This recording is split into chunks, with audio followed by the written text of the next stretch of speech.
Shalom, shalom, que Dieu nous bénisse.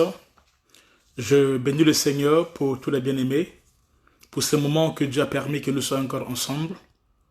Si tu es connecté, fais signe et Dieu va nous bénir. Nous avons un retard de 2 ou 3 minutes, mais nous sommes là et le Seigneur notre Dieu va nous faire grâce. Donc si tu es là et que tu es connecté, fais signe de ta présence, partage la vidéo et Dieu va nous faire du bien. Alléluia. Partagez la vidéo rapidement. Ceux qui sont connectés, partagez la vidéo et le Seigneur Dieu va nous faire du bien. Son nom est témoigné, son nom est glorifié et sa grâce est avec nous. Bonsoir à tout le monde, bonsoir. Que Dieu vous bénisse.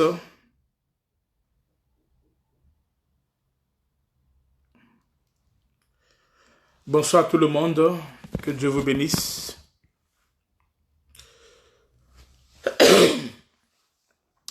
Shalom à tout le monde, shalom à tout le monde, shalom. Partagez la vidéo, que Dieu puisse nous bénir. Partagez la vidéo, que Dieu puisse nous bénir. Partagez la vidéo, shalom à tout le monde, shalom, shalom, shalom. Partagez la vidéo et le Seigneur Dieu va nous bénir encore ce soir. Nous sommes dans sa présence.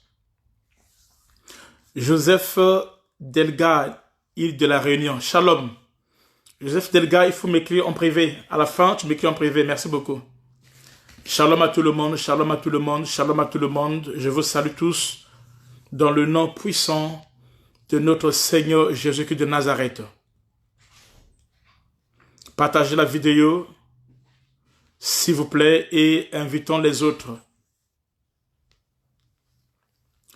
Shalom à tout le monde, shalom à tout le monde, que Dieu nous bénisse. Shalom à tout le monde, shalom, shalom, shalom. Partagez la vidéo sur vos murs, dans les groupes, partagez la vidéo et que Dieu nous fasse du bien. Est-ce qu'on peut partager la vidéo, s'il vous plaît? Bonjour, shalom à tout le monde, à tous les bien-aimés. Partagez la vidéo, que Dieu nous fasse du bien. Nous bénissons sa présence encore ce soir et nous allons continuer encore dans ce que nous avons commencé sur la révélation prophétique des 5 mères de Jésus. La révélation prophétique des 5 mères de Jésus. Alléluia. J'aimerais que vous partagez la vidéo dans les groupes partout et Dieu va nous faire du bien. Shalom à tout le monde. Shalom à tout le monde, frères et sœurs bien-aimés. Que Dieu puisse vous bénir. Partagez la vidéo rapidement. On va commencer dans 2-3 minutes. Partagez la vidéo et nous allons commencer. Continuez notre enseignement et Dieu va nous faire du bien. Alléluia. Alléluia. Jésus-Christ est Seigneur.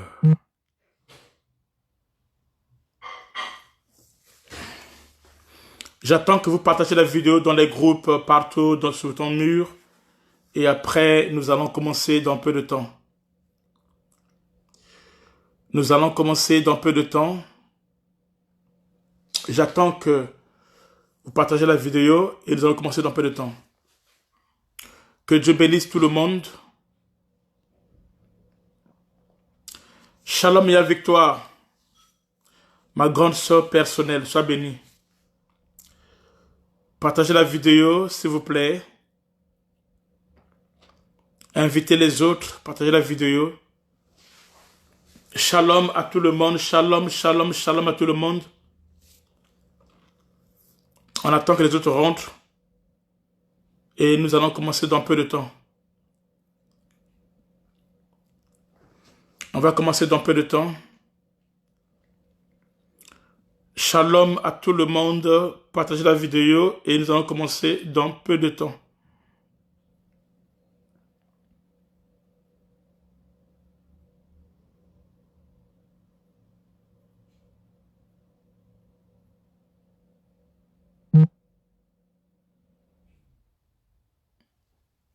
Alléluia.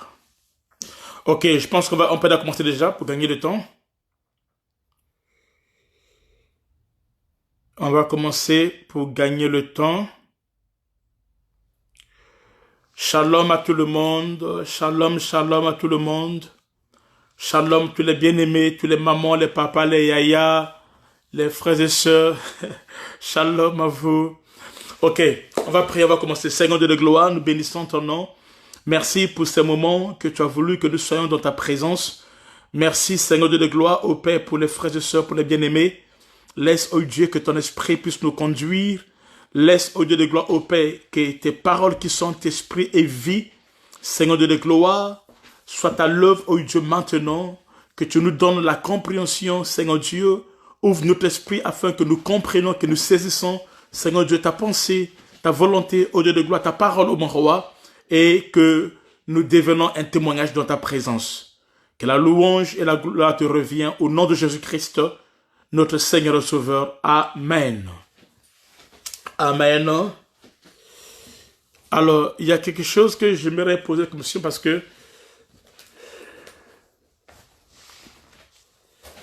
j'aimerais savoir, hier, on s'est arrêté sur quel point? C'était combien de points? Comme ça, je peux chronométrer la suite de mon message. Nous continuons toujours sur Tamar. J'avais voulu prendre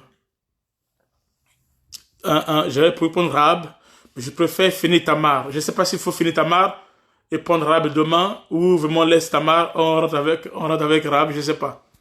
Ah, c'était 11e, hein? Gloire à Dieu.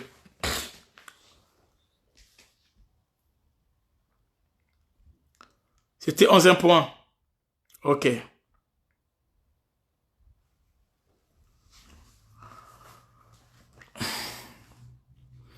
Déborah, na Angola, Shalom Vovo.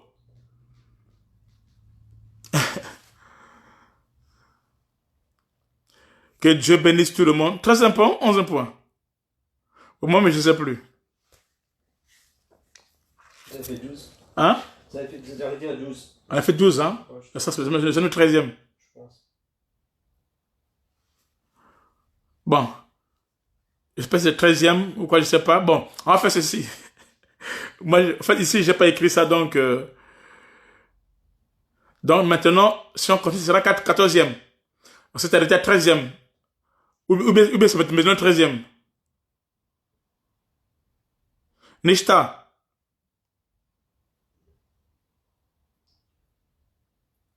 Ah, bon, je sais plus. Bon, chacun va compléter selon ce qu'il a reçu. Moi, je dirais seulement point suivant. Toi, tu complètes. On me dit 11e, on me dit 12e, on me dit 13e. Ça, c'est un désordre prophétique. Ok. Amen. Bon, on va continuer. On va continuer.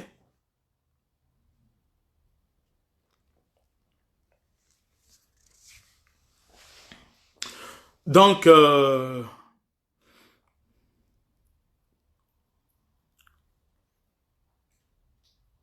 aujourd'hui, c'est 14e, hein? D'accord, ok.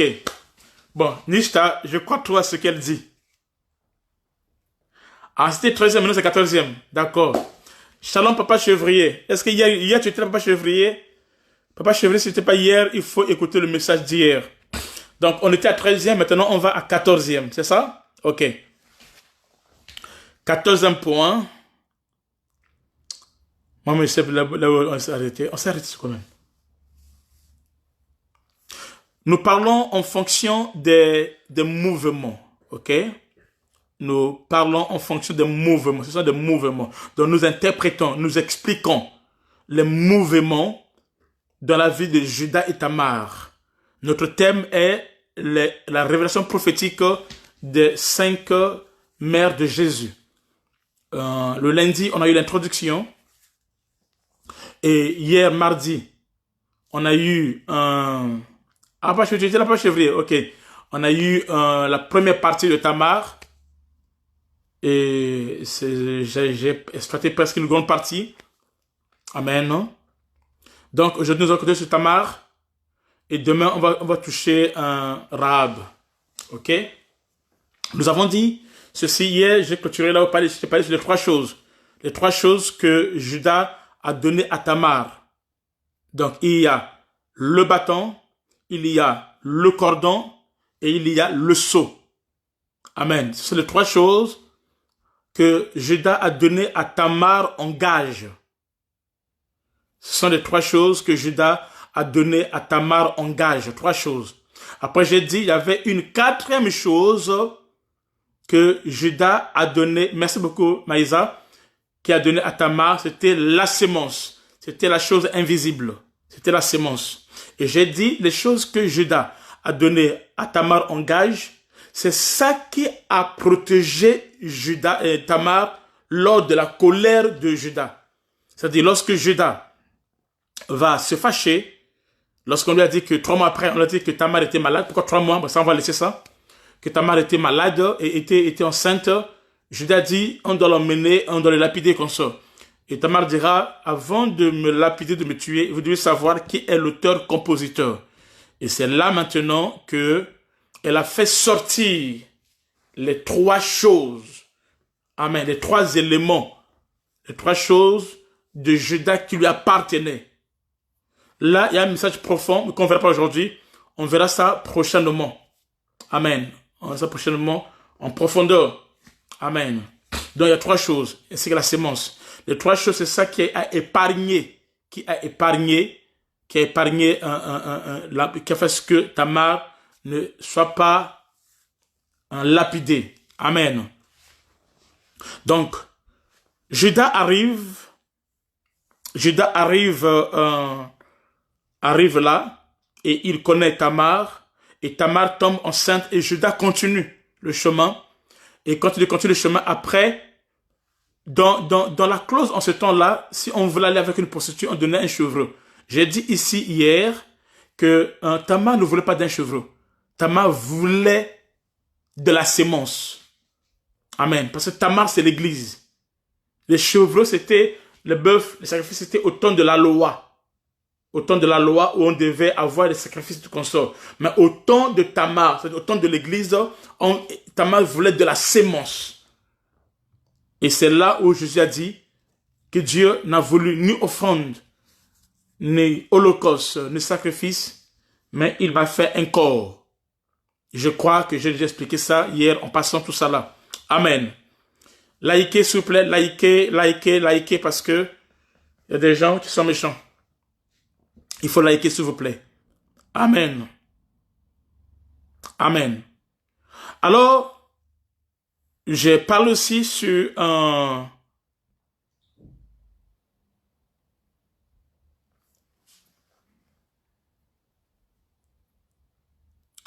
Je vais toucher...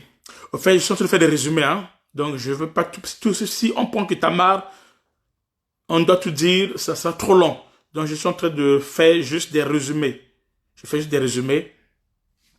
Amen. Donc, n'oubliez pas que quand Tamar et quand Judas a envoyé quelqu'un avec les chevreaux, avec les offrandes, pour récupérer les gages que Tamar avait prises, alors quand la personne arrive, il cherche la prostituée, on lui dit que dans cet endroit, il n'existe pas ce genre de prostituée. Amen. N'oubliez pas que c'est Hira, l'Adulamite, qui est celui qui est allé annoncer de l'ami de Tamar. C'est lui maintenant qui est allé chercher à récupérer les gages que je t'avais donné à Tamar. Mais quand il arrive, on lui dit que on connaît pas cette prostituée. Amen. Pourquoi? Parce que ne peut retirer les gages que celui qui l'a donné. Donc lorsque Hira ici est comme tel, comme Moïse, comme Jean-Baptiste, qui sont incapables de racheter. C'est pour ça que quand Hira va pour récupérer les gages, Ça ne passe pas. Elle ne trouve pas la femme. Et cela est impossible. Pourquoi? Parce que Hira ici est l'ami de Juda et représente Moïse, Abraham et les autres qui étaient avec la femme, mais qui n'avaient pas le pouvoir de racheter. Pourquoi? Seul, amen, seul celui qui a donné les gages, lui seul, il peut les récupérer. Pas quelqu'un d'autre. Amen. Jésus ici est le véritable Judas. Amen. Lui seul a le pouvoir du rachat. Donc il y avait que Judas qui avait le pouvoir du rachat par rapport aux gages. Mais Hira, l'ami de Judas, est parti, il a échoué. Amen. Parce que il n'est pas celui qui est l'auteur, celui qui a donné les gages. Amen. Amen. Dans les gages, il y avait le cordon. Il y avait le cordon. Il y avait le bâton. Il y avait le seau. Amen. J'explique déjà ça hier. Amen. Je répète encore, Judas ne pouvait pas venir vers la femme parce que le père avait déjà pris la place du fils. Et il ne pouvait plus venir. Amen. Alors nous allons voir quelque chose qui s'est passé lors de la naissance. Lors de la naissance des enfants. Amen. Lors de la naissance des enfants. Donc Judas a eu des relations sexuelles avec sa belle-fille Tamar. Amen. On a lu ça dans Genèse chapitre 3. Et à la naissance, il y avait 2 jumeaux dans son ventre. Il y avait des jumeaux dans son ventre. Et pendant l'accouchement, il y a eu un qui a pesanté la main. Et la sage-femme a pris la main et il attacha un fil cramoisi sur sa main en disant, celui-ci sort le premier. Mais il retira la main, donc l'enfant retira la main. Suis-moi très bien, c'est ça que je parle aujourd'hui. Amen. Je parle aujourd'hui sur les 2, Péret et Zérach. D'autres versions disent Zarach, c'est la même chose. Amen. Donc, le premier qui est Zérach, qu'est-ce qu'il a fait? Il a fait sortir la main. Il devait sortir. Et la sage-femme, il a fait sortir la main. La sage-femme a pris la main et la sage-femme a mis une fil chromasie. Donc, il fit un fil chromasie, un fil de couleur rouge. Amen. Au lieu que l'enfant, pour dire que non, celui-ci est l'aîné, c'est le premier. Au lieu que l'enfant sort, l'enfant fait quoi? L'enfant a retiré la main. Amen. Et quand l'enfant a retiré la main, son frère est sorti.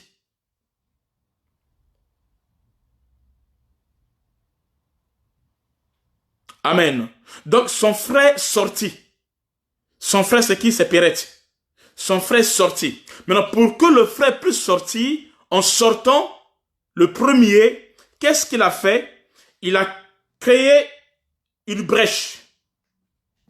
Amen. Dès que là, son frère est sorti, alors la sage-femme dit, quelle brèche tu as faite? Et elle lui donna le nom de Péret, qui signifie brèche. Brèche, ça veut dire l'ouverture, rupture. Alors ensuite sortit son frère qui avait le fil de cramoisi. Et on lui donna le nom de Zarach ou Zérach. Amen. On lui donne le nom de Zarach ou Zérach. Et Zérach, ça veut dire Dieu s'est levé, ou encore l'éclat, ou encore un rayonnement. Donc Zérach veut dire Dieu s'est élevé, qui veut dire éclat, qui veut dire un rayonnement. Par contre, Péret, ça veut dire simplement ouverture, brèche, ouverture, fissure. C'est ça ce que veut dire Zérach et Péret. Amen. Amen. Et n'oubliez pas que c'est dans la lignée de Péret, puisqu'ils sont tous fils de Judas. Mais ce ne sont pas tous les 2 qui vont bénéficier de la royauté. Non. La royauté ne sera pas dans celui qui avait fait sortir la main le premier. Retenez ces 2 mouvements. Je vais expliquer aujourd'hui que c'est 2 mouvements. Aujourd'hui, j'explique que c'est 2 mouvements entre Péret et son frère Zérach. Amen. Zérach, c'est celui qui a fait sortir la main. Le premier, et la main a reçu le feu de cramoisi. Au lieu qu'il sort, il a retiré la main. Alors celui qui était le dernier, donc Péretz, qu'est-ce qu'il a fait? Il est sorti le premier, mais en sortant, il a créé une brèche. En sortant, il y a eu l'ouverture. Amen. Il y a eu comme une fissure. Et c'est comme ça, dans cette déchirure, alors que Péretz est sorti, et alors il est devenu le premier. En réalité, le premier, amen, c'était son frère Zérach. C'était le premier, en réalité. Mais au lieu qu'il sort, il a fait quoi? Une fois qu'il a reçu le fil cramoisi, il a retiré la main. Et celui qui était le dernier a fait quoi? A créé une brèche, une ouverture, et il est sorti le premier. Donc, vous comprenez ce mouvement? Amen. Vous comprenez ce mouvement? C'est de ça que je vais parler. Ce sont des mouvements prophétiques très forts. C'est de ça que nous allons parler. Amen. Et Dieu sera glorifié. Amen. Maintenant, voyez quelque chose. Maintenant, tous sortent de Judas. Tous, c'est la sémence de Judas. Ils sont jumeaux, les deux frères, ils sortent de Judas. Mais c'est pas le premier qui est l'enceinte de Jésus. Non. C'est le deuxième. Celui qui était deuxième et qui est devenu le premier. Alléluia. Celui qui était le premier est devenu le deuxième. Et celui qui était le deuxième est devenu le premier. Et celui qui sort le premier maintenant, qui était autrefois le deuxième, c'est lui qui est l'enceinte de Judas. David sort par lui et non par son frère qui devait être normalement l'aîné. Est-ce que vous comprenez ce mouvement? Amen. Et cela se passe. Mais avant que je rentre là-dessus, les deux enfants vont sortir. Les deux enfants sont dans le ventre de leur mère. Les deux enfants sont dans le ventre de leur mère. Les deux enfants Judas, les deux enfants de Judas et Tamar, avant de venir au monde, étaient d'abord dans le ventre de leur mère. Ça, c'est le quantième point? 14e point. Amen. Avant, je parle de la naissance. Retenez que 14e point, les deux enfants expliquent l'éternité. Les deux enfants. Le ventre de la mère plutôt. Le ventre de la mère. Le ventre de la mère explique l'éternité. Dans le mystère. Là, je ne parle pas encore de l'accouchement. Non. C'est pas encore l'accouchement. Mais le fait qu'il soit seulement dans le ventre de Tamar. Le ventre de Tamar qui a les deux enfants à l'intérieur explique l'éternité. Ça, c'est 14e point. 14e point. Le ventre de Tamar explique l'éternité. Ça veut dire quoi? Les deux enfants de Judas et Tamar, avant de venir au monde, étaient d'abord dans le ventre de leur mère. Or, le ventre de la mère symbolise l'éternité où nous étions avant de venir au monde. Amen. Avant que nous venions au monde, amen, on était quelque part. Et ce quelque part ici est symbolisé par le ventre de Tamar, de la mère. Le ventre de la mère ici est l'image de l'éternité, là où nous avons vécu avant de se manifester. Alléluia. Amen. Avant de se manifester. C'est-à-dire que le mouvement que les deux vont faire à la sortie est lié à un programme, à une programmation, amen, qui s'est passée depuis le ventre de leur mère. Depuis l'éternité. Amen. Ça symbolise l'éternité. Là où nous étions d'abord avant de venir au monde. Le ventre de Tamar est un lieu d'élection. Le ventre de Tamar est un lieu d'élection de ces deux enfants qui sont deux peuples. C'est-à-dire Israël et l'Église. Israël et l'Église. Est-ce que vous comprenez? C'est pour cela, au temps de Rebecca, Dieu a dit qu'en toi, il y a deux nations. Donc, ils sont pas seulement dans le ventre de leur mère, mais ils ont un programme déjà dans le ventre de leur mère. Ils ont un programme dans le ventre de leur mère depuis l'éternité. Tamar, ce ventre c'est l'éternité. Amen. Et les deux fils ont un programme depuis l'éternité. C'est pour cela, dans la Bible, Jérémie a été consacré. Dieu dit à Jérémie, amen, amen, que je te connaissais et je t'avais consacré, je t'avais oint, amen, dès le sein de ta main, c'est-à-dire depuis l'éternité. Le ministère, on n'arrive pas, c'est-à-dire la mission que Dieu nous donne, nous ne la recevons pas sur la terre. On ne reçoit pas la mission sur la terre. On ne reçoit pas le ministère sur la terre. Sur la terre, c'est la manifestation.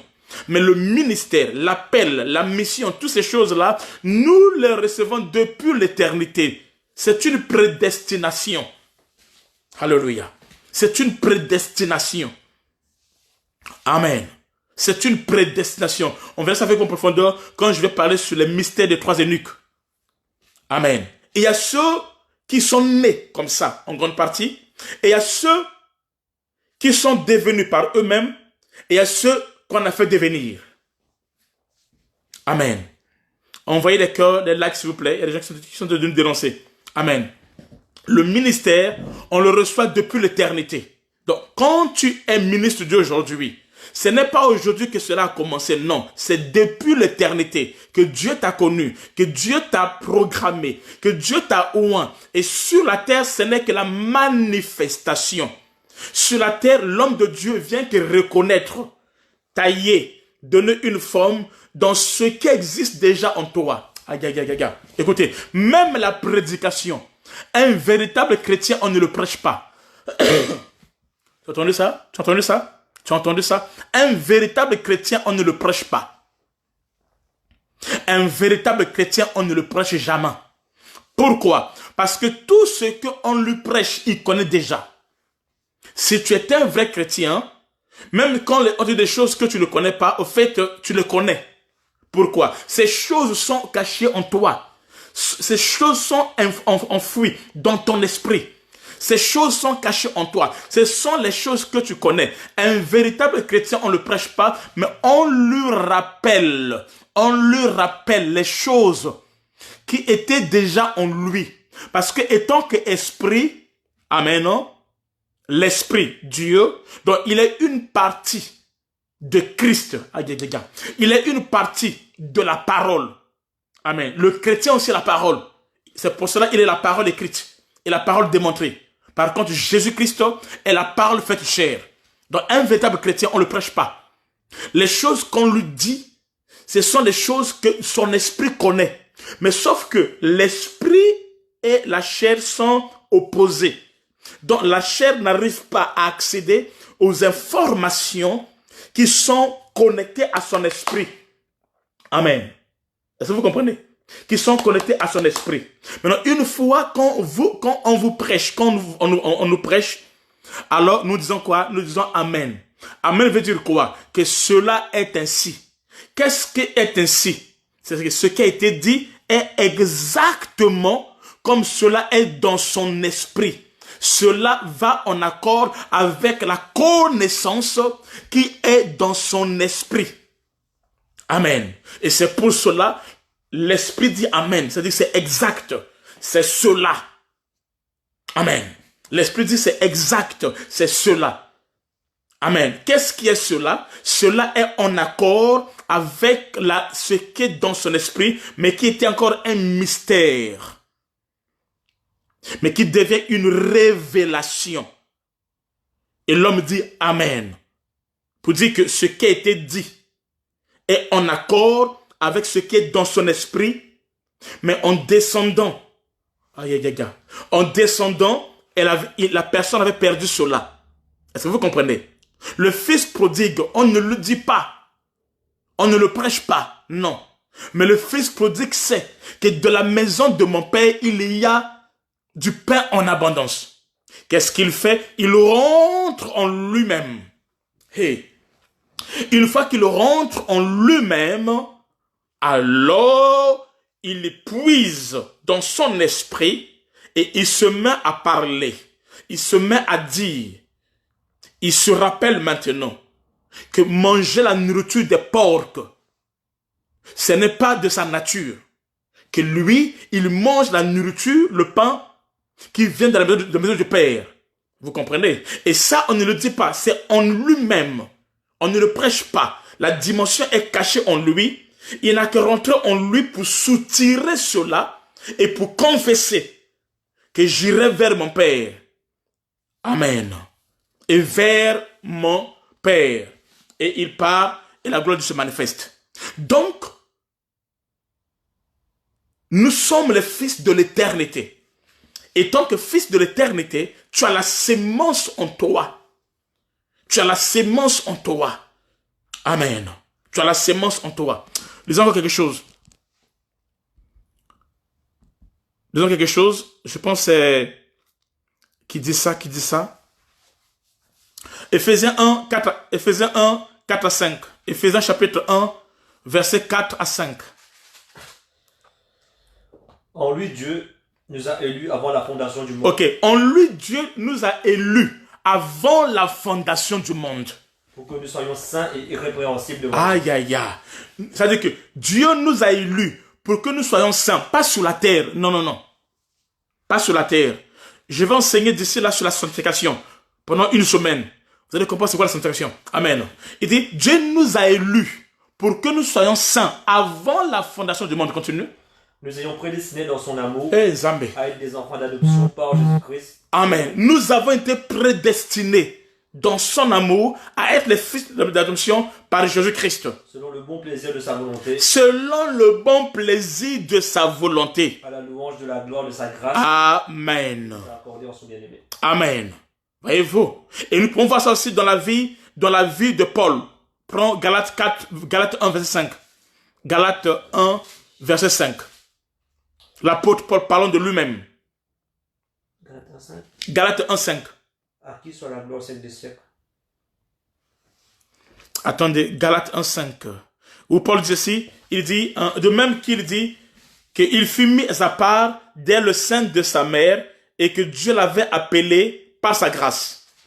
Quelque part dans Galates, Paul dit quelque chose comme ça là. Amen. Donc tout ceci montre que Dieu choisit ses serviteurs dans le ventre de leur mère, avant que nous soyons nés, c'est-à-dire depuis l'éternité. Ensuite, il le fait venir au monde. Amen. Chacun de nous est né avec une mission. Mais cette mission, on la reçoit pas ici sur la terre. Nous la recevons depuis l'éternité. C'est pour cela, à la croix, Jésus dit, tout est accompli. Qu'est-ce qui est accompli? Ce qui a été programmé à son sujet. C'est 15, Galates 1, 15. Merci beaucoup, Nishta. Galates 1, 15. Galates 1, 15. Merci. Mais lorsqu'il a plu à celui qui m'avait mis à part, dès le sein de ma mère, et qui m'a appelé par sa grâce. Ok, voyez-vous? Il dit, dès le sein de ma mère. Le sein de la mère, c'est quoi? Depuis l'éternité. Amen. C'est pour cela. Quand les Juifs parlaient avec Jésus-Christ, alléluia. Amen. Amen. Et ce sera plus tard maintenant, ce sera plus tard, lors de la manifestation, amen, que Paul va monter à Jérusalem vers les plus considérés, c'est-à-dire les anciens, pour qu'ils fassent quoi? Pour qu'ils puissent reconnaître son ministère par la main d'association. C'est ce qu'on appelle la consécration. Ça, c'est la consécration qu'on fait sur la terre. Amen. C'est la reconnaissance d'un ministère par la main d'association. Mais la consécration se fait déjà depuis l'éternité. Et ici, Dieu va passer par les oins établis pour reconnaître cela, pour confirmer cela. Amen. Et c'est comme ça que les choses se passent. Nous naissons ministres de Dieu. Amen. Et lorsque cela se manifeste, on doit te consacrer, c'est-à-dire te mettre à part pour Dieu, pour l'œuvre qu'il t'a appelée. Acte 13, verset 1 à 3. Vas-y, Acte 13, verset 1 à 3.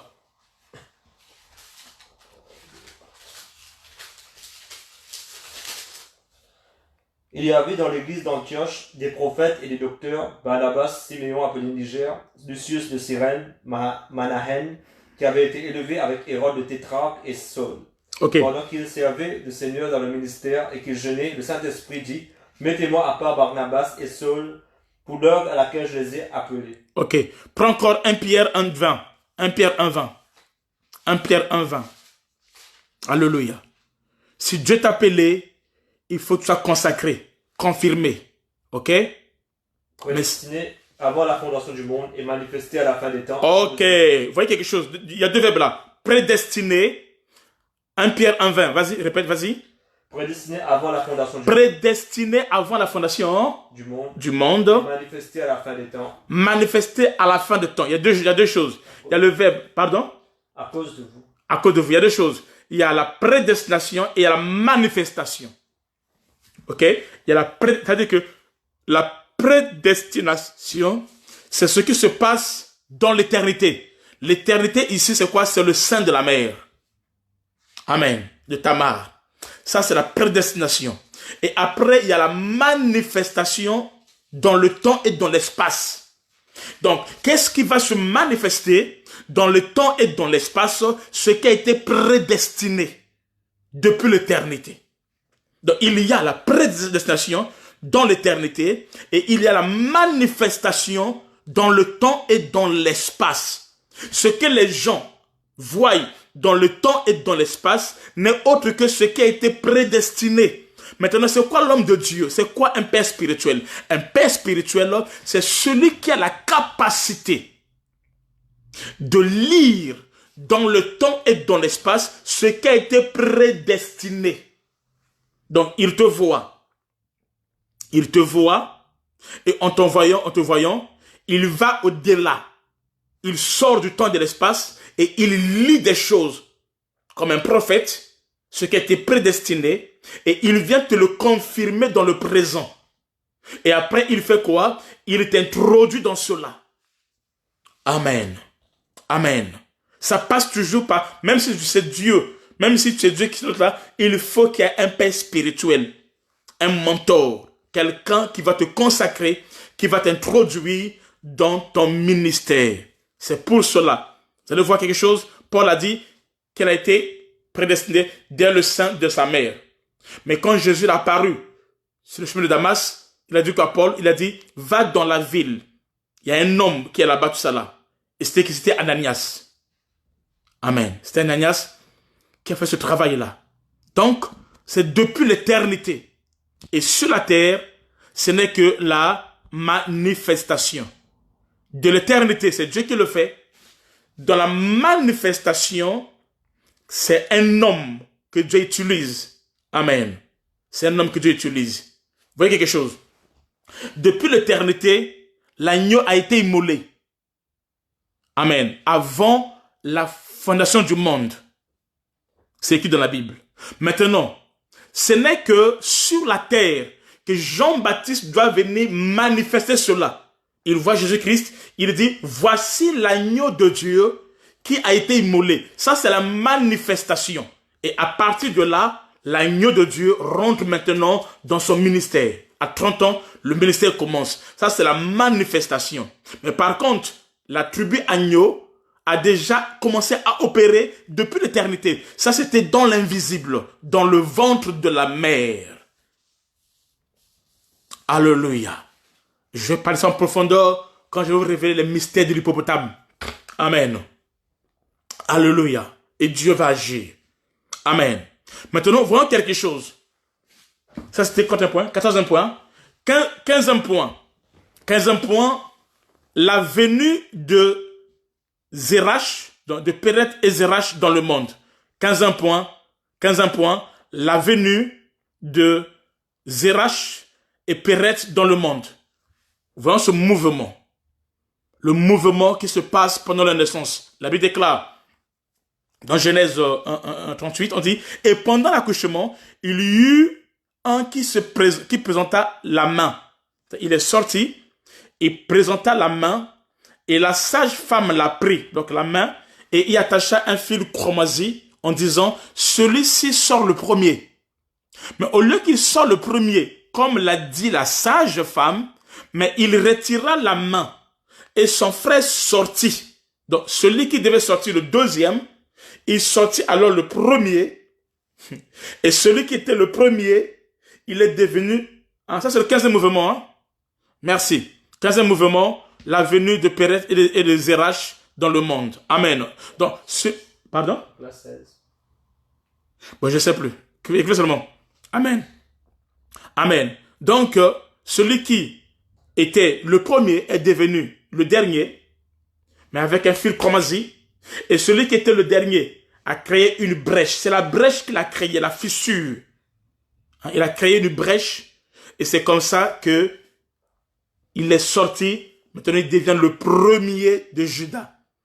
Donc, Péret. Et que tu sois le premier maintenant, c'est de lui maintenant. Cette position de droit d'aînesse lui revient. Amen. C'est toujours le moment prophétique. Oui. Lui revient. Et alors, c'est de lui, de sa lignée, de la royauté. De la royauté qu'est sorti David et plus tard Jésus-Christ. Donc, on lui a la royauté. Amen. Jésus-Christ et plus tard, parce que dans la Bible, il y a deux Jacob. Aïe, aïe, il faut que je parle de ça aujourd'hui. Dans la Bible, il y a deux Jacob dans la Bible. Il y a deux Jacob. Et les deux Jacob ont engendré deux Joseph. On verra ça un autre jour en profondeur. C'est-à-dire, il y a Jacob de l'Ancien Testament qui a engendré un fils qui s'appelle Joseph, que vous connaissez. C'est ce Joseph-là qui était en Égypte. C'est ce Jacob-là qui a combattu avec Dieu. Maintenant, après, il y a un deuxième Jacob dans le Nouveau Testament qui est le mari de Joseph et Joseph, époux de Marie, mère de Jésus. Nous allons voir un jour le mystère de ces deux Jacob et pourquoi ces deux Jacob engendrent deux Joseph. On verra ça un jour, et pas aujourd'hui. Donc, c'est de là maintenant qu'est sorti Jésus-Christ. Donc, Jésus-Christ sort dans la lignée de Péret.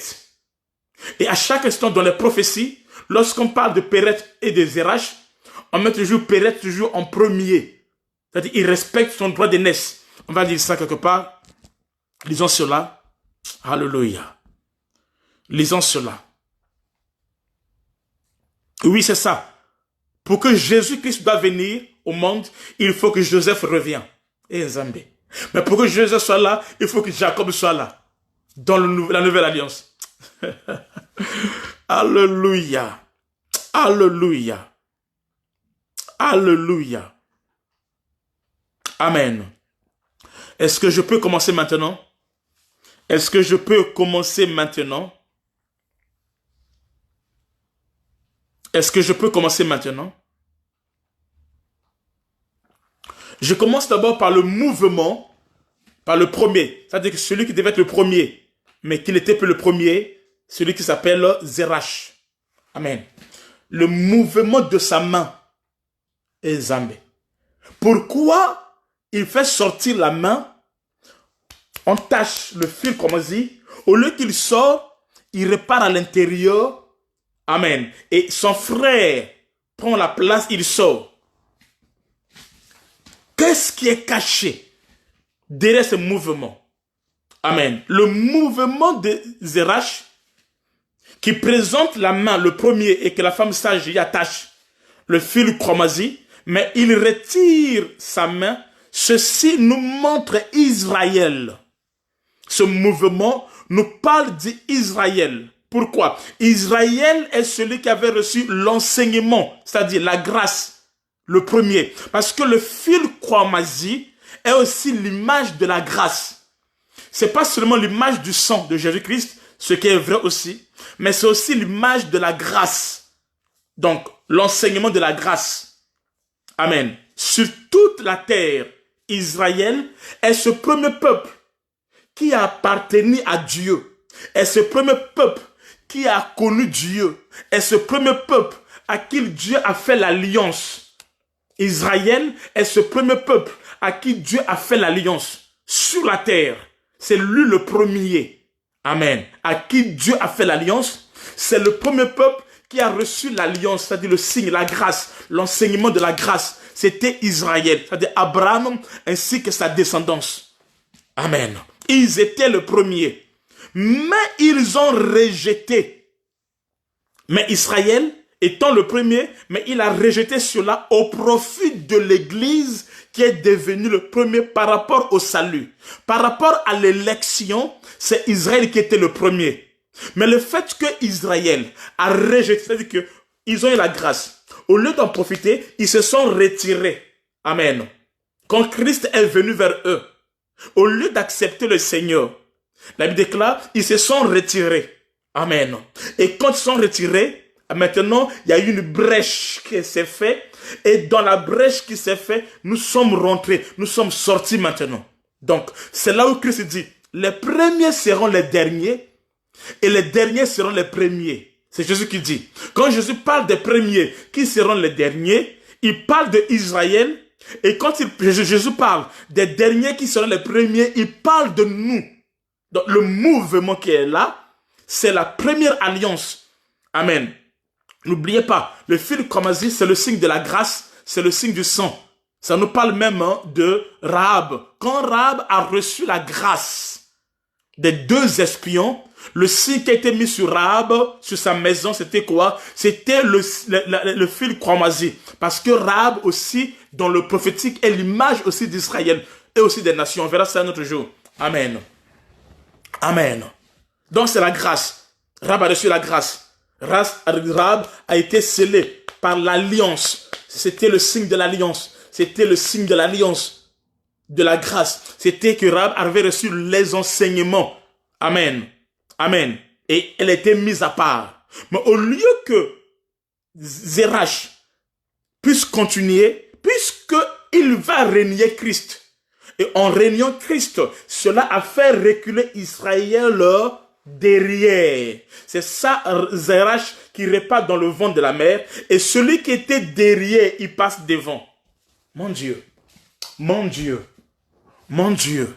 Celui qui était derrière, il passe devant. C'est-à-dire, nous, l'Église. Péret. Amen. Et c'est pour cela, amen, Christ est manifesté à travers l'Église. Amen. Pourquoi? Parce que Israël, il est venu chez les siens. Voyez-vous? Le royaume de Dieu était venu d'abord pour Israël. C'est-à-dire pour Zérach. Mais eux, ils l'ont renié. Ils n'ont pas accepté le Seigneur. Et le fait de ne pas l'accepter, alors, à la croix, il y a une brèche. Il y a une brèche à la croix. Amen. Amen. Sous les côtes de Jésus. Et c'est là que l'épouse est sortie. Amen. Il y a une brèche à la croix. Et c'est là que l'épouse est sortie. Et alors, nous sommes devenus. Amen. Péretz. Et c'est là où Christ est manifesté. Nous sommes devenus Péretz. Le mot Péretz veut dire quoi? Veut dire brèche. C'est la brèche qui s'était passée. Amen. Lorsqu'il sortait, il fallait qu'il puisse créer une brèche. Et quand il a créé la brèche, alors il est sorti. Il est sorti. La maman a eu très mal parce que la croix, quand Christ meurt à la croix, il meurt aussi comme une femme. On verra ça un autre jour. Amen. Amen. Et il a eu tellement mal. C'est ça les douleurs de la croix. Les douleurs de la croix, c'était la brèche. C'est-à-dire Israël. Amen. Laisser la place à l'épouse, à l'église des nations. Pourquoi? Parce qu'une partie d'Israël ne l'a pas reconnu. Une partie d'Israël ne l'a pas accepté. Et c'est pour cela qu'il est venu vers nous. La Bible déclare, il est venu chez les siens ne l'ont pas reçu, et alors il nous appelait nous. Nous qui autrefois on était en dernière position, nous sommes devenus le premier. C'est ça le mystère de Léa et de Rachel. Amen. Rachel, c'est la femme bien-aimée. C'est elle qui était la première. Amen. Mais qui est devenue la dernière. Et celle qui était derrière, elle est devenue la première. Amen. C'est-à-dire Léa qui était derrière est devenue la première. Amen. Mais en réalité, c'était d'abord Rachel qui était la première. C'était Rachel qui était la première. Mais la loi de Padam Aram a fait de telle sorte que ça soit un Léa qui n'était pas la première devient la première. Et n'oubliez pas que Judas sort de Léa. Judas sort de Léa. Amen. Dans la Bible, Jésus-Christ, il sort de Léa. Jésus-Christ sort de Léa. Jésus-Christ ne sort pas de Rachel dans la Bible. Jésus-Christ sort de Léa. Parce que c'est Léa qui mettra au monde Judas. Et de Judas, amen, non? Amen. De Judas, Christ va sortir. Or, Léa qui est là, c'est pas elle qui était la première. C'était Rachel. Amen. C'était Rachel. C'était Rachel. Mais après, c'est Léa qui devient la première. Et Rachel, maintenant, on doit travailler encore plus tard pour la voir. Plus tard pour la voir. C'est pour ça que Jésus-Christ est venu d'abord pour les Juifs. Mais le fait qu'eux ne l'ont pas connu, ne l'ont pas reconnu, et qu'on sort, ne vous en faites pas sur la chaîne de Léa. On aura un séminaire de une semaine où je vais parler sur les mystères de Jacob chez Laban. Une semaine, je vais expliquer ça. Donc ne vous en faites pas. Ok? Amen. Amen. Et c'est comme ça, cette histoire s'est passée entre Zérach et son frère Péretz. Amen. Voyez quelque chose encore qui va vraiment nous aider. Je répète d'abord, Jésus est venu premièrement pour les Juifs. Mais ils ont rejeté le Messie. Et alors, en ce temps-là, une brèche a été faite. Amen. Suite au rejet du Messie par Israël. On peut lire ça dans Acte 28, verset 28. Acte 28, verset 28. Alléluia. Ce sont des mouvements. C'était déjà des prophéties. Ce qui se passait, c'était l'homme des choses à venir. Vas-y. Sachez donc que ce salut de Dieu a été envoyé aux païens. Ok. Et qu'ils l'écouteront. Amen. Acte 28, 28 dit, sachez que salut sera envoyé aux païens qui vont l'écouter. Mais avant, c'était pas comme ça là. Dieu traite maintenant aujourd'hui avec l'église. Amen. Alléluia. Dieu traite avec l'église. Je vais revenir encore sur le fil Chromasie. Le Zérach, quand il fait sortir la main, c'est cette main qu'il fait sortir qui reçoit le fil Chromasie. Et Zérach, j'ai dit, c'est l'image d'Israël qui était le premier. Mais pourquoi c'est la main? Parce que la main, c'est le service. La main, c'est le travail. Amen. Donc, le travail que Israël a fait dans l'ancienne alliance avec Dieu, ce travail-là, il y avait des imperfections. Ce travail-là avait des imperfections. Donc, la main ici parle du travail. Le travail que Dieu a fait avec Israël, avec les prophètes, avec Moïse et consorts, mais il y avait les imperfections. Et ce travail-là ne pouvait pas amener le rachat.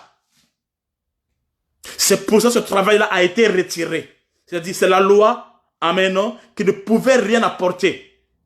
Et c'est cela n'a pas pu opérer.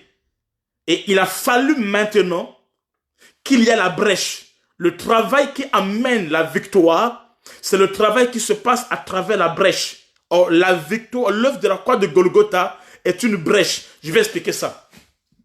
Parce que Zéra, c'est la brèche. Or, là où il y a la brèche, il doit avoir la mort. Péretz plutôt. Péretz, c'est la brèche. Là où il y a la brèche, il doit avoir la mort. Et Zambé. Là où il y a la brèche, il faudra qu'il puisse avoir la mort. Alléluia. Là où il y a la brèche, il doit avoir la mort. S'il n'y a pas de mort, c'est qu'il n'y a pas de brèche. Amen. Voilà ça dans la Bible. Nous prenons un texte de... Je vous donne le texte dans quelques minutes, s'il vous plaît. Demain, juste quelques minutes. Je vous donne le texte rapidement.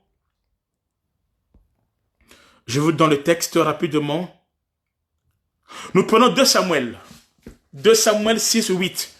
2 Samuel 6, 8. Vous allez voir comment la brèche est la mort de Christ. Et cette mort-là nous positionne. Alléluia. Allons-y, 2 Samuel. Écrivez-moi ça, 2 Samuel, chapitre 6, verset 8. 2 Samuel, chapitre 6, le verset 8.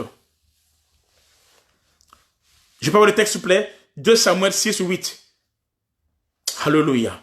2 Samuel 6, 8. Tu dois grandir dans la parole. Christ doit être formé pleinement en nous. On doit grandir dans la parole. La parole doit se faire chair. La parole doit se faire esprit. Et Christ doit être formé pleinement en nous. C'est-à-dire qu'on doit atteindre la stature parfaite de Christ. Vas-y. David fut irrité de ce que l'Éternel avait frappé Uza. Non, 8, c'est ça? Oui. D'un tel châtiment, et ce lieu a été appelé jusqu'à ce jour Pérez Uza. Jusqu'à ce jour. Aujourd'hui, quel jour? Aujourd'hui, quel jour? On est jeudi, mercredi. Bon, jusqu'à ce jour là où je parle là, ce lieu est appelé Pérez Uza. Voyez-vous, ici le mot Pérez revient. Pérez revient. Est-ce que vous voyez ça? On dit David fut irrité de ce que l'Éternel a fait quoi? L'Éternel avait frappé Uza d'un tel châtiment et ce lieu a été appelé jusqu'à ce jour Pérez Uza. Quel jour? Le jour de la parole. Les jours ici, c'est pas jeudi, non. Le jour, c'est quoi? C'est le jour où la parole est parlée. Le jour où la parole est révélée. Le jour où la parole est libérée. Amen. Amen. Amen. Cela est appelé Pérez Uza. Donc ici, on nous parle de l'histoire Uza. Est-ce que vous connaissez l'histoire d'Uza, je pense? La Bible nous parle d'un homme qui s'appelait Uza. Quand David est allé récupérer l'arche, il a pris l'arche, il a mis ça sur les bœufs. Ce qui était contre la parole de Dieu. Et il devait conduire l'arche dans la cité de David. Donc, quand il prend l'arche, la destination de l'arche, c'est quoi? C'est la cité de David. Maintenant, arrivé à un endroit, à l'heure de Kidon, quand tu arrives à l'heure de Kidon, lors du virage, à l'heure de Kidon, quand le bœuf se virait, il déclare, l'arche a commencé à se pencher. Et quand l'arche a commencé à se pencher, Dieu a fait quoi?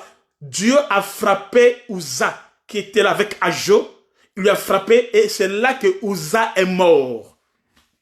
Et quand Uza est mort, alors David appela l'endroit Pérez Uza. Ça veut dire là où est la brèche de Uza. La mort de Uza a mené la brèche. Amen.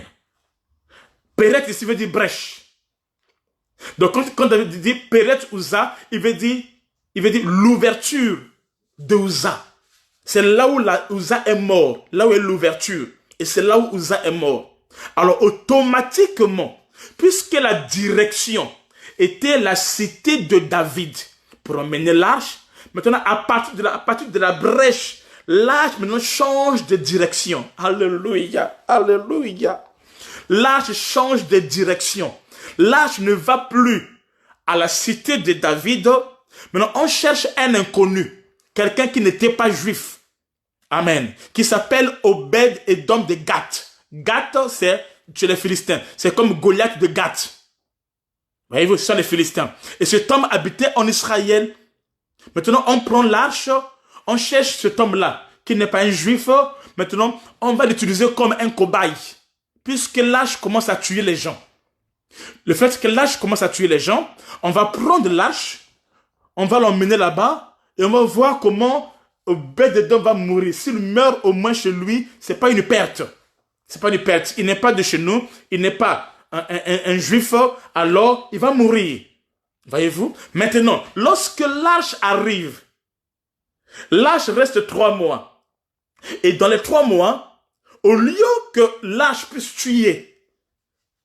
tuer Obed-Edom ainsi que sa maison, l'arche fait prospérer Obed-Edom ainsi que sa maison. Qu'est-ce qui a fait ce que l'arche, qui devait aller en Israël, c'est-à-dire dans la cité de David en Israël, puisse se retrouver chez les nations? L'arche, c'est la présence de Dieu. La présence de Dieu était prévue pour Israël. Mais à cause de Pérez, à cause de la brèche qui était là, ce qui était destiné à aller en Israël, c'est-à-dire dans la cité de David, a changé de direction, est allé maintenant vers un peuple impur. Et arrivé là-bas, amen, ça les a bénis. Pourquoi? Parce qu'il y a Uza qui est mort. Ça veut dire, la mort de Uza était une malédiction pour ce peuple-là, donc pour les Israélites. Mais la mort de Uza, c'est ça qui a permis que l'arche arrive chez Obed-Edom. Si Uza n'était pas mort, l'arche ne venait pas chez Obed-Edom. Il n'y aurait pas eu de brèche. Pour qu'il puisse avoir la brèche, il a fallu que Uza puisse mourir. Et la mort de Uza fait ce que ceux qui étaient disqualifiés puissent être qualifiés. Ceux qui étaient impurs reçoivent la présence de Dieu. Je suis Obed-Edom. Je suis Obed-Edom. Je suis, amen, Obed-Edom. Je suis cet homme-là qui est né, qui a reçu la grâce par rapport à la brèche. On voyait les lacs, on voyait les lacs, on voyait les lacs, on a entendu le dénoncer. Amen. Je suis Obed-Edom. Je n'étais pas digne. Il ne me connaissait pas. Il n'était pas venu pour moi. Amen. Sa direction, c'était aller en Israël. Mais à cause de la mort de la croix de Golgotha, à cause de la brèche qui s'est ouverte à la croix de Golgotha, ce qui n'était pas à moi est devenu à moi. À cause de la mort de Uza. Uza ici est l'image de Jésus-Christ. Il fallait que Uza puisse mourir afin que Obed puisse recevoir l'arche. Amen. Amen. Mais ils ont commis l'erreur. Je dis à quelqu'un ici, tes ennemis ont fait mal leur calcul. Les ennemis ont fait mal leur calcul. Alléluia. Les ennemis ont fait mal leur calcul. Ils ont pensé qu'ils vont utiliser Obed-Edom comme un cobaye. On va voir ce qui va lui arriver. C'est pour cela David, quand David se lève le matin pour dire, ah, c'est sûr, là-bas chez Obed-Edom, ça a cassé le cou, ils sont morts. Il demande, s'il vous plaît, donnez-moi les infos de Obed-Edom. C'est sûr qu'il est mort. Ou sa femme, ses enfants disent, non, c'est le contraire. Il n'est pas mort, il est encore en vie. Ah bon? L'arche n'a pas tué. Non, l'arche n'a pas tué. Amen. L'arche n'a pas tué. Et demain encore, il se lève. Donnez-nous les infos d'Obed-Edom. On dit non, mais attends, il prospère maintenant, il prospère. Je dis à quelqu'un, tu ne mourras pas, parce que Uza est mort déjà. Si Uza est mort déjà, c'est que toi tu ne mourras pas. Nous sommes les bénéficiaires de l'œuvre de la croix de Golgotha. Nous sommes les destinés, les bénéficiaires, ceux qui ont bénéficié de la brèche. Amen. Il est mort et sa mort nous donne la force. Sa mort nous donne la capacité. La brèche, c'est pour cela, les premiers, au lieu que l'arche arrive dans la cité de David, aux premières positions, l'arche arrive d'abord chez Obed-Edom en première position. Donc, ceux qui étaient les premiers sont devenus les derniers, et ceux qui étaient les derniers sont devenus les premiers. C'est ça le mystère qui est là. Amen. Le mystère qui est là. Entre Zérach et Pérez. Ils ont mal fait leur calcul. Tu ne mourras pas. Ce qui tue les autres ne te tuera pas. Pourquoi? Parce que Christ est mort pour toi. Amen. Ce que les gens prennent comme une malédiction et qui t'envoient ça te fera que mal. Même si tu manges le coronavirus, ça te ferait aucun mal. Ça va se convertir en diarrhée. La Bible déclare dans la parole de Dieu, vous mangerez les breuvages mortels et cela ne vous tuera pas. Alléluia. Qu'est-ce que l'ennemi programme contre toi? Toute programmation maléfique contre ta vie, toi Obed-Edom, cela est nul et sans effet. Pourquoi? Parce que quelqu'un est mort déjà. Uza est mort déjà. La mort de Uza a changé les choses. La mort de Uza a changé les dispositions des choses. La mort de Uza a fait ce que nous qui n'étions pas dignes, Obed-Edom, que nous recevons l'arche sur nous et que nous prospérons pendant les 3 ans. Alléluia. Pendant les 3 ans, que nous prospérons. Tu n'es pas n'importe qui. Tu n'es pas n'importe qui. Reste calme. David attendra longtemps.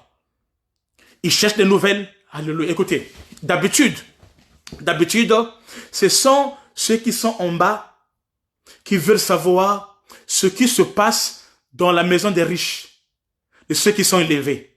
Parce que David est sur le trône. Lui, il est élevé. Donc, au temps normal, c'est à Obed-Edom de vouloir savoir ce qui se passe chez David. Mais ici, c'est le contraire. C'est celui qui est élevé, qui veut avoir les nouvelles de ce qui se passe dans celui qui est bas. Mais en réalité, ce n'est pas Obed-Edom qui est le problème, mais c'est ce que Obed-Edom a reçu en lui qui fait la gloire. Si les gens te combattent, ils veulent suivre, qu'est-ce que tu fais? Tu étais où? Tu étais avec qui? Tu apportes quoi? Tu roules dans quelle voiture et qu'on sort? C'est pas à cause de toi, mais c'est à cause de l'arche que tu as reçu en toi. Je dis à quelqu'un, ils vont attendre longtemps ta mort. Ta mort ne viendra pas. Tu ne mourras pas d'une mort prématurée. Tu ne mourras pas selon des programmes humains. Tu ne mourras pas d'une programmation charnelle. Alléluia. Tu vivras et tu vas prospérer à tous égards. Tu vas témoigner en toi la gloire de Dieu. Tu deviendras un signe et un témoignage. Écris là en bas, je suis Obed-Edom. Je suis Obed-Edom. Ceux qui attendent ma mort, ils ne verront pas. Pourquoi? Parce que Uza est mort. Et la mort d'Uza a changé la position, la direction de l'arche. La mort de Uza a changé la direction de l'arche. Alléluia. Je suis Obed-Edom. Je suis Obed-Edom. On ne me tue pas n'importe comment. Je ne meurs pas n'importe comment. Amen. Tout ce que l'ennemi, toute arme de l'ennemi, que l'ennemi a planifié, il a rongé, il a programmé contre toi. Au lieu que cela puisse te détruire, Dieu change cela à ta bénédiction. Amen. Tous les complots de l'ennemi qui se lèvent contre toi pour te détruire, laisse-les faire leur complot. Amen. Amen. Mais Dieu fera quoi? Il va changer cela à ta bénédiction et tes ennemis entendront. David va entendre. David s'est débarrassé. Il s'est débarrassé de l'arche. Obed-Edom a reçu. Obed-Edom a récupéré. Amen. Ce qui n'avait plus de sens, ce qui a commencé à mener la mort. Amen. Chez David, cela a mené la vie à Obed-Edom. Tu n'es pas n'importe qui. De toi sortira. Amen. La gloire, la prospérité, la bénédiction, la présence de l'arche a tout changé dans la vie d'Obed-Edom, de Gath. Son origine ne comptait plus. Amen. Et pourtant l'arche était destinée pour les enfants d'Israël. Mais ce jour-là, quand la grâce, quand la brèche est faite, ce qui est impossible deviendra possible. Je dis à quelqu'un, tu vas rencontrer l'arche de ta vie. Tu vas rencontrer le bébé de ta vie. Tu vas rencontrer le mari, la femme de ta vie. Tu vas rencontrer une affaire que j'appelle l'arche, qui viendra, qui était pour les autres, quelque chose qu'ils ont délaissé, abandonné. Mais quand cela vient dans ta vie, ça devient une bénédiction. Je suis Obed-Edom. Je suis Obed-Edom. Uza est mort afin que les choses changent. Uza est un type de Christ. Sa mort à lui afin que ce qui était à Israël a été donné aux nations. Dieu a donné le dos à Israël et il a pris la direction d'un inconnu, de quelqu'un qui était impur, de quelqu'un qui n'était pas qualifié. Dieu ne regarde pas ce que les gens regardent. Dieu ne te juge pas comme les gens te jugent. Dieu a un programme avec toi. Accepte sa présence. Laisse que la Shekinah, amen, puisse opérer dans ta vie. Accepte la présence de Dieu. Tu verras la gloire de Dieu. Amen. Au début, quand ça vient, les gens peuvent dire des choses. Ah, aujourd'hui, c'est sûr là, dans quelques minutes là, ça sera des cris de pleurs. Dans quelques minutes là, oh, ça va barder là-bas. Ça sera compliqué. Ça, c'est le regard des hommes. Ça, c'est les calculs des hommes. Amen. Mais les hommes oubliaient que l'arche ne produisait pas seulement la mort, mais l'arche produisait aussi la vie, la prospérité, la bénédiction. Parce que l'arche manifeste la présence de Dieu. Je suis Obed-Edom. Amen. C'est pour ça que Jésus va dire, ils m'ont souhaité le mal. Mais Dieu a fait quoi? Dieu l'a changé. Fais ça. Dieu l'a changé. Non, fais ça. Là où tu es, fais ça. Dieu l'a changé en bien. Non, allons-y. Ils m'ont souhaité le mal. Mais Dieu a fait quoi? Dieu l'a changé en bien. Ils m'ont programmé des choses pour me détruire. Ils ont programmé des choses pour m'humilier. Ils ont programmé des choses pour me faire du mal. Alléluia. Ils ont pensé que je vais perdre mon travail, que je vais perdre mon mari, ma femme, que je vais perdre mes enfants, que je vais perdre ma dignité. Amen. Mais attends, tu pries un Dieu véritable. Tu pries un Dieu véritable. Les pensées des hommes ne sont pas les pensées de Dieu. Les calculs des hommes ne sont pas les calculs de Dieu. Accroche-toi à Dieu. Accroche-toi à Dieu. Péret est là. Péret se passe lors de la mort. Péret Uza. Le mystère de Péret Uza. Ça veut dire la brèche de Uza. Amen. La brèche de Uza. Et quand la brèche de Uza arrive, les choses changent de direction. Et la gloire de Dieu se manifeste. Et de là maintenant, Jésus sort. Le Seigneur sort. Il sort de qui? Il sort de Péretz. Alléluia. Il sort de Péretz. Donc Péretz, qui crée la brèche ici, amen, c'est la mort de Uza. Uza est un type de Jésus-Christ. Uza est un type de Jésus-Christ qui doit mourir pour créer la brèche. Et c'est comme ça que nous, l'Église, on sort maintenant le premier. Les derniers sont les premiers et les premiers sont les derniers. J'annonce à quelqu'un, Dieu est avec l'Église. Dieu est avec nous. Dieu est avec toi. Dieu est avec ton foyer. Dieu est avec ton travail. Dieu est avec tes enfants. Dieu ne nous abandonnera pas. Il est avec nous. Il est notre force et il est notre appui. Alléluia. Alléluia. Accroche-toi à Dieu. Et Dieu te bénira. Alléluia. Et c'est comme ça que Péret est devenu. Amen. Amen. Amen. Donc, la mort de Uza, dans le nom du lieu où il est mort, est Péret, qui veut dire la brèche, Uza, pour que l'arche aille chez les nations, c'est-à-dire chez Obed-Edom. Et c'est là où l'Église prend maintenant la primauté. Amen. Pour que l'Église soit sauvée, pour que les nations soient sauvées et que nous puissions recevoir la bénédiction d'Abraham. Amen. Lisons quelque chose, Galates 3, 14 à 16.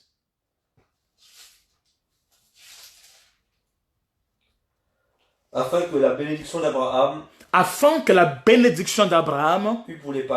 fût pour les païens son accomplissement. Voyez-vous, en Jésus-Christ. Et que nous reçussions par la foi l'esprit qui avait été promis. Ok, donc en Jésus-Christ, la bénédiction qui était à Abraham, amen, a été donnée qui? Aux païens, c'est-à-dire aux nations, à nous autres là, à l'église. Continue. Frère, je parle à la manière des hommes. Une disposition en bonne forme, bien que faite par un homme, n'est annulée par personne et personne n'y ajoute. Amen. Or les promesses ont été faites à Abraham et à sa postérité. Il n'est pas dit aux postérités, comme s'il s'agissait de plusieurs, mais en tant qu'il s'agit d'une seule, et à la postérité, c'est-à-dire à Christ. Amen. Alléluia. Amen. Dis avec moi, Amen. Dis, je suis Obed-Edom. Je ne suis pas n'importe qui. Amen. Je suis Obed-Edom. Et en moi, la gloire de Dieu est appelée à se manifester. Christ est appelé à être témoigné, afin que je devienne un signe et un témoignage, vivant et puissant. Je n'échouerai pas. Je n'échouerai pas. Je peux subir les combats, mais j'arriverai. Dieu va agir au nom de Jésus-Christ. Tu n'échoueras pas. Tu es Obed-Edom. Yes, Papa Vivian. Uza, c'est le mal de Christ. Obed-Edom, c'est la nation, nous l'église. La mort de Uza, qui est Christ, c'est ça qui donne Péret. Péret, c'est quoi? C'est la brèche, c'est l'ouverture. C'est pour cela que de Tamar doit sortir quoi? Péret. Quel que soit ce que tu vis, il y a un Péret quelque part. Quel que soit ton problème, il y a un Péret quelque part. Il y aura une ouverture. Il y aura l'ouverture. Il y aura l'ouverture. Il y aura une solution.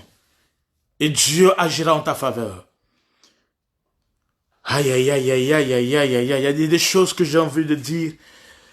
Votre niveau me limite. Je voulais parler encore de ce fil croisé, parlant de attaché. Pourquoi c'est attaché? Oh, attaché, c'est Lévi. Amen. Attaché, c'est ça qui veut dire Lévi, le troisième fils de Léa. Quand on dit, il a attaché la main, il parle de Lévi. Parce que Zarach, c'est Lévi. Aïe, aïe, aïe, aïe, aïe, aïe. Mais ça, nous laissons ça. Amen. Et lorsqu'on parle de Lévi, amen, c'est l'arc-en-ciel. Lévi, sa pierre, c'est émeraude. Ah, Nzambe. Amen. Amen. Sa pierre, c'est émeraude, mais tout ça là, on ne va pas voir ça. Je vais clôturer par là et je reçois des questions. Amen. Si nous sommes sauvés aujourd'hui, c'est à cause de Péretz. Israël a rejeté le Messie et ce fut une ouverture, une brèche pour les nations d'entrer dans le plan de salut. C'est ça, Péretz. Et Christ sort de là. C'est là où est la royauté. Christ sort de là. Et Dieu est glorifié. Amen. Retenons en conclusion, nous devons garder quatre choses.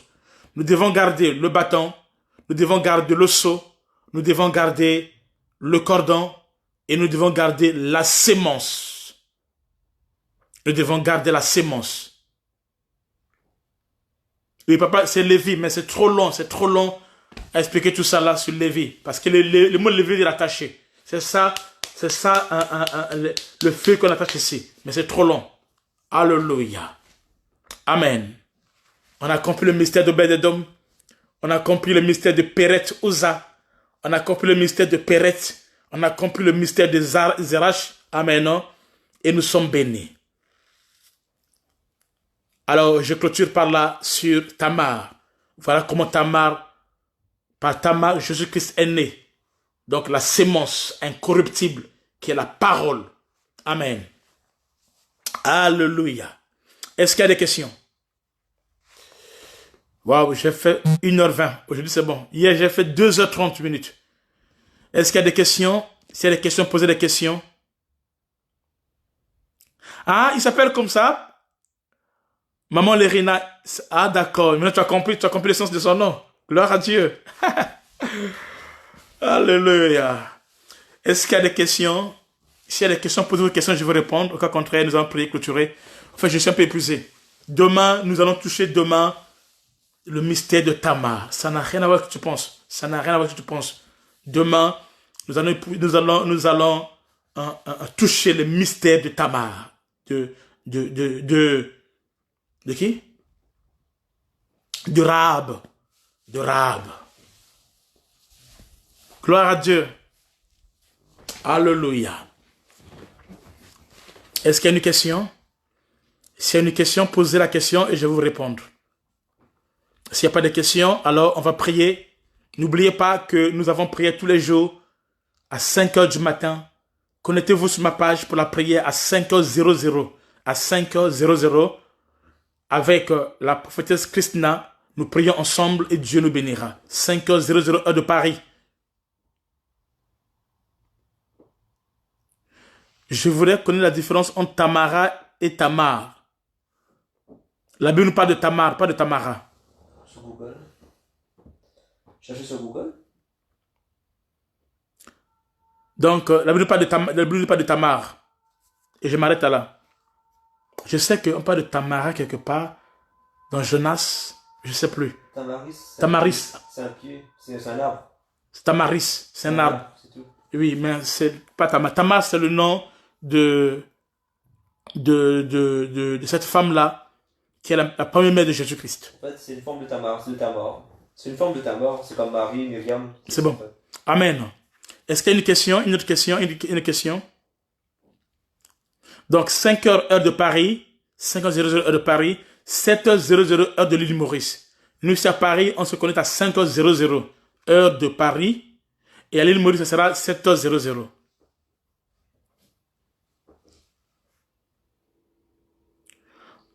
Oui, il y a une question que maman Isabelle a posée. Il dit, papa, donc la venue de Léa dans la vie de Jacob était prophétique? Oui. On aura pendant une semaine l'enseignement là-dessus où je vais vous enseigner sur Jacob chez Laban. Pendant que je vais expliquer ça, vous allez tout comprendre sur Léa et Rachel, ce qui s'est passé, tout ça là, mais tout ça, ça parle de Christ. Est-ce qu'il y a une question? Est-ce qu'il y a une question, s'il vous plaît?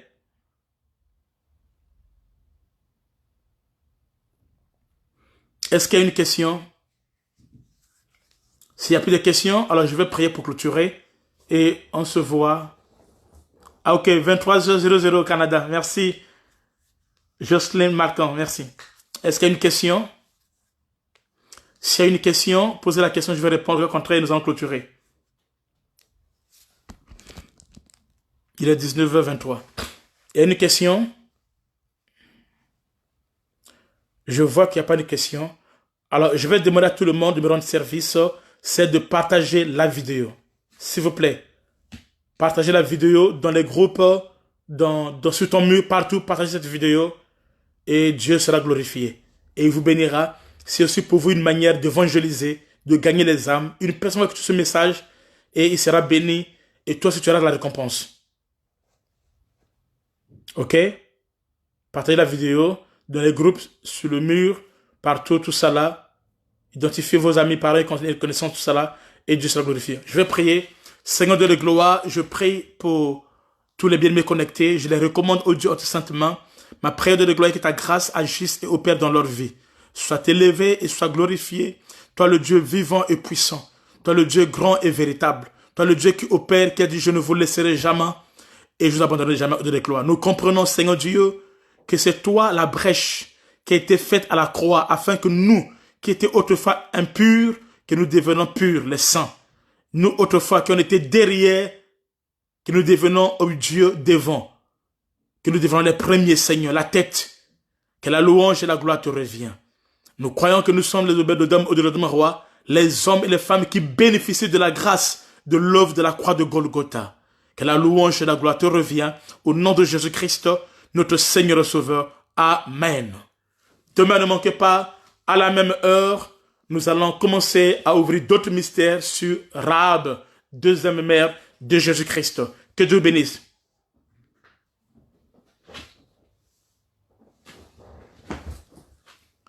Il y a une question. Pourquoi dit-on que Judas a joué le rôle de fils alors que c'est Tamar qui l'a piégé? Il faut suivre la vidéo d'hier. J'ai parlé de ça, la vidéo d'hier. Il faut suivre la vidéo d'hier, tu auras la réponse à ça. Ce que Tamar a fait est prophétique. J'ai expliqué ça. Qu'elle n'était pas prostituée. Mais ce qu'elle a fait était prophétique. J'ai expliqué ça hier. Ok, Dieu vous bénisse. On se voit demain à 18h00 heure de Paris. Shalom.